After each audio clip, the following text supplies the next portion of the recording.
Hello, Phil here from Wings of Pegasus and welcome to another analysis video. If you enjoyed this video, please give it a thumbs up and subscribe. On the agenda tonight, we're going back to 1966 to take a look at Petula Clark performing I Couldn't Live Without Your Love. I mentioned last week that I would do another video on Petula just because I didn't cover any of her career and all of those details in her last video, but also because we have the other video fresh in our mind in terms of the downtown composition, we can start to look at this particular track under the spotlight and see all of the similarities that are in there between this track and that one. But let's get Petula up on screen and see how she gets on.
Somehow I couldn't quite forget you. Said you didn't want a friend or lover, that your life was happy with another. But as time went by, my love grew stronger. Knew that I just couldn't wait any longer, for I couldn't let you go, and I had to tell you so that I loved you. Then you know I couldn't live without your love.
And there we have it, so we just fade to black. But this performance is live, by the way, because there are other videos on YouTube where the recorded version, the studio version, has been placed over the top of this live performance.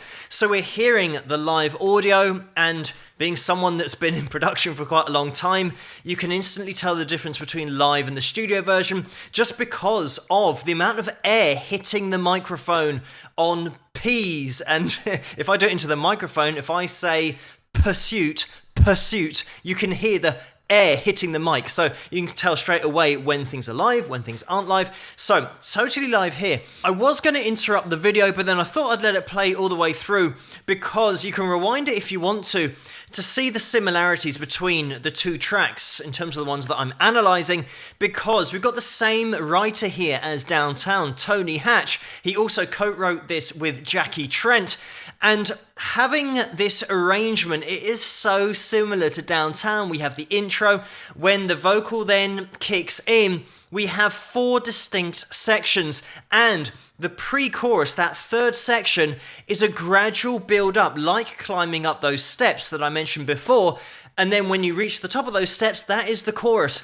It's exactly the same formula that's been used for this song, and you've got to understand that once you have written a monster hit like Downtown was, you just copy the same formula. You just do exactly what you did, but maybe change the key, change the feel of it a little bit. But if you've written something that's been a monster hit and it had 4 sections with a key change at the end, just do the same thing. And that's exactly what Tony has done with this composition. We've got those 4 sections and then the instrumental key change. It means that at the end of the song, we're now a semitone higher, so we reach the peak of that mountain. Again, really cleverly written, the way that it's been thrown together, but once you can see that blueprint of Downtown underneath it, it's so similar. Obviously, this is something that you're not going to notice when you buy the record in the mid-60s and you put it on and you're listening to the lyrical content as well and the melody. You don't think, oh, this is exactly the same formula that was used for Downtown. It's not the way the brain works because we digest the musical information totally differently. It's an emotional response and we react to it in that way. It's not analytical. Exactly the same rules apply for this composition as every other composition. I always say about taking that vocal up an octave, which is exactly what we have here. Again, just following that blueprint of taking you up that mountain and hitting that peak in the chorus, and then that key change means that that peak can just be moved a little bit higher to give you an even more dramatic ending to the song. I believe the other composition started melody-wise in terms of when the vocal comes in on the 5th of that scale, the do, re, mi, fa, sol, la, ti, do scale that we went through. Just count through those and you'll be able to find where that 5th is. Here we're starting on the 3rd. So if we're in D and we're going D, D, D, do, re, mi, mi, mi, there is your 3rd. So the chord do, do, do, mi, mi, mi, na, na, na, na, na, na, na, na, na. That's where the melody's starting. So again, not starting on that root note, but slightly above it. The same theory really being added to that. But if you just started on the 5th again, it would sound really similar to Downtown. So they started on the 3rd, so slightly lower down, but still not starting on that root note, which would be such an obvious place to start. So you've got that point of interest straight away. I mentioned the vocal spanning an octave in this composition as it did in Downtown, but this is such a clever composition because of the range that Petula is covering. She's singing the same notes in the verse as she does in the chorus. And generally what will happen in a song is that your verse will be a lot lower than the chorus and you just ascend all the way up to the chorus and have your high note there. And the high note is in the chorus, but the majority of the notes are the same as the verse. This is why it's been so cleverly put together, because the range isn't massive that's being covered by Petula in terms of starting the verse an octave lower and then the chorus being an octave higher. She's able to sing in that same range, but the pre-chorus, exactly the same as Downtown. There is a gradual increase in pitch and it's been taken down from the verse so that when you're climbing, when you're increasing in pitch, it feels like you're rising up, that you're climbing the mountain to then hit that peak in the chorus. But because we already descended a little bit, it's feeling like we're ascending when actually we're really around the same notes if we were to analyze it on a piano. The other thing that is really clever, the way that it's been put together, saying that if you analyze this on a piano, I'm probably going to make a rod for my own back here, but you might be able to hear my MIDI keyboard that I've still got plugged in from earlier, because the notes leading up to the chorus, we have, starting on D, we have our D, our C, our F sharp, our G, and our A. The A, I hope that you can hear that, that is the top note of the chorus. So if we're analysing that as well from the D, it's the do, re, mi, fa, so scale. So when you go do, re, mi, fa, that next note that everyone's waiting to hear is the first note of the chorus.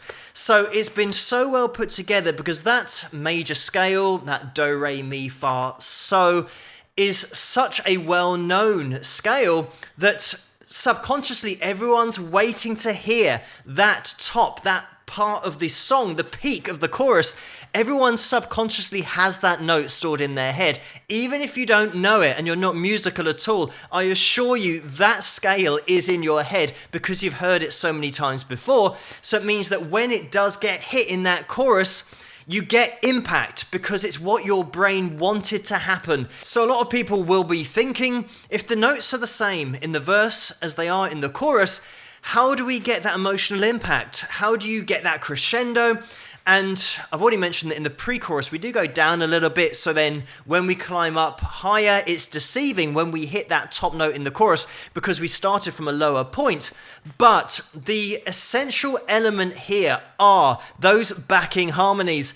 And this is why it is such an advantage to have more than one singer in your band who can do backing harmonies, maybe 2 or 3 or 4 if you're really lucky to have 4 great vocalists. But with this particular composition, those backing harmonies are stepping up with the lead vocal, but the backing harmonies are higher. So it means that those harmonies are taking you to a higher place by the time you reach the chorus. I'm going to quickly just play the 2 notes in terms of the vocal melody and the harmony line on the keyboard so you guys can get an appreciation of what that top harmony line is doing. And I don't want to get a copyright strike or anything on this video, so I'm not going to be playing the song, just the notes, and I'm not going to be singing any of the words, but just so you guys can hear it.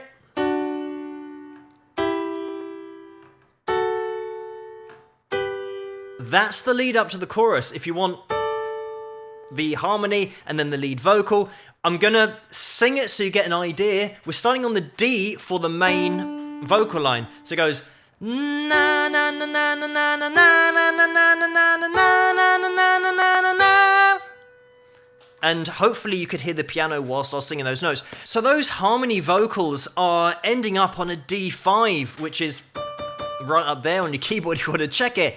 But when you combine that with Petula's range, which is a lot lower, but she still spans that octave, you add the backing harmonies on top of that, and that's where you get that dramatic impact of range, because you've got the luxury of having a lead vocal, but then being able to add in harmony vocals in the background that go so much higher. Also, once you add in that key change, it's going to take it to another place for that final chorus. As I say, you always want to end on a high, especially the last chorus. If you peak too early in the song, then it's gonna not have the same effect, not the same impact. Just to mention Petula's vocals as well, I do mention this in the other video that I did, but her control of vibrato, especially on these songs that require long held notes, and then adding that vibrato to the note as well in Downtown, right at the end of the performance, you could hear just that addition of vibrato to the tail end of the note, just to get that expression. And we've got it throughout this performance as well. I don't want this video to turn into a musical theory video or anything like that. It's just that I had the keyboard available, and considering the other song that I looked at and what I pointed out with that song, I thought it was a good opportunity just to show you guys what's going on. And there are lots of other YouTube channels that do all that kind of stuff a lot better than me, but I really want to get into the background of Petula, her career and her story, how she managed to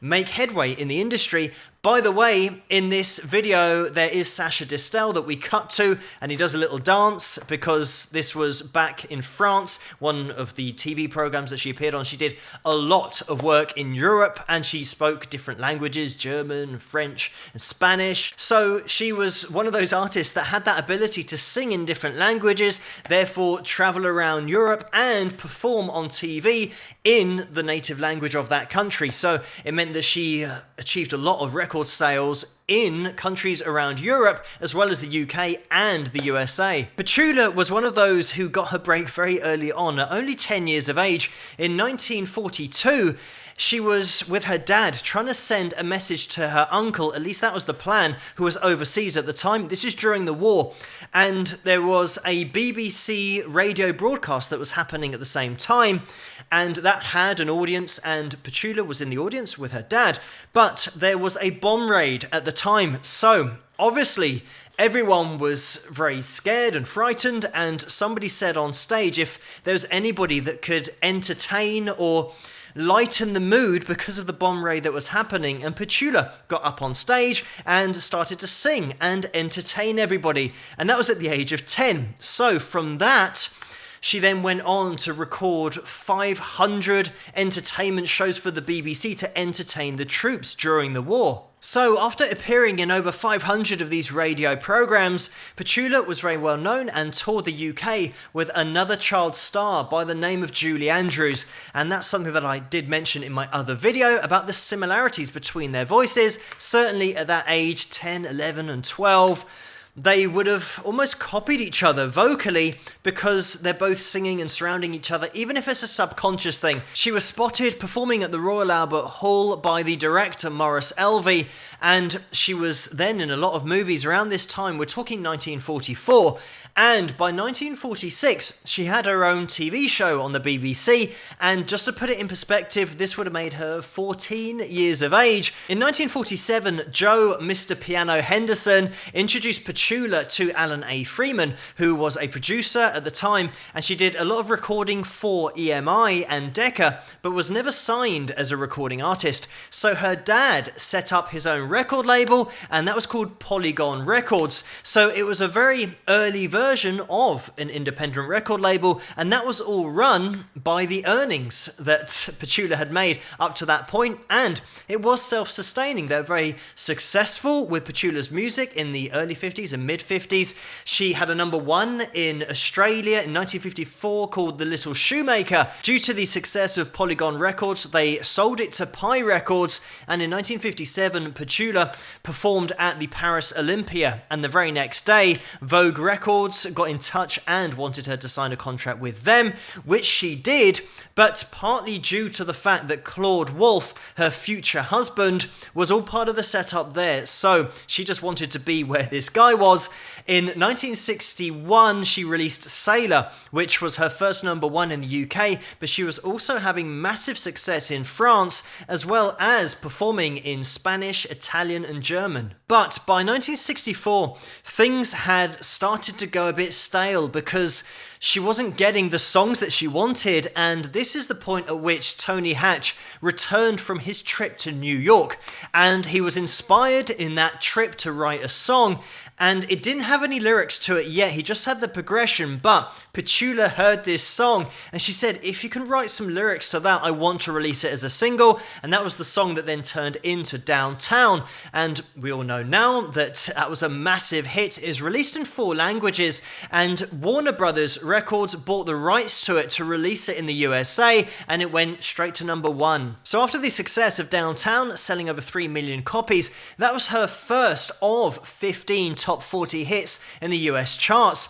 She was appearing on variety shows and also had her own variety show where she made history by having the first ever contact between a white woman and a black man on TV, and this was with Harry Belafonte, and it was interesting because Chrysler sponsored that show and they wanted to record another version where they didn't touch and stood really far apart. Again, just an insight into how things were back in the late 60s. This was 1968, the time of this variety show, and fortunately Claude, Petula's husband, the reason that she signed the record deal with Vogue Records earlier, he was the producer of the TV show. So he said to Chrysler, we're not going to record it again. It is what it is. And they sent that off to CBS Records as it was, and it was shown on TV and therefore made history. The thing that made this more significant and symbolic was the fact that Martin Luther King had been assassinated 4 days before they showed this on TV. So, like I said, the first time it had ever been seen on US TV. She did 2 more specials over in the USA and had her own TV show here in England between 1966 and 1968, and in the late 60s she got into acting again as well. She would perform in the USA and also toured in the late 60s too. In the 1970s, she was having hits on both sides of the Atlantic, and by the mid-70s is when she had a family and she decided that she wanted to spend more time with them. She played Maria here in the West End, and that was in The Sound of Music, of course, and Maria von Trapp herself said that Petula was the best Maria von Trapp, and she made her debut in 1993 on Broadway, Broadway, did a lot of work there and in the West End here. She toured in 1998 here in the UK and 2002 as well. And just to mention about the West End, Petula is still involved. She's currently in the Mary Poppins production here in London's West End, and she's playing the Birdwoman, still performing since the age of 10. Let's just process that information to start with, that she has had such a long and successful career. But it's great to look back at these videos as well, not only to see the ability vocally that Petula has, but also the compositional elements that have been put together in order to make such an enticing and interesting song, also following that formula that Tony came up with a few years earlier. But thank you guys so much for suggesting this video for me to take a look at, and keep those suggestions coming in the comments below. Let me know what you guys think, and if you enjoyed this video, please give it a thumbs up and subscribe, and I'll see you guys at the next one. Rock!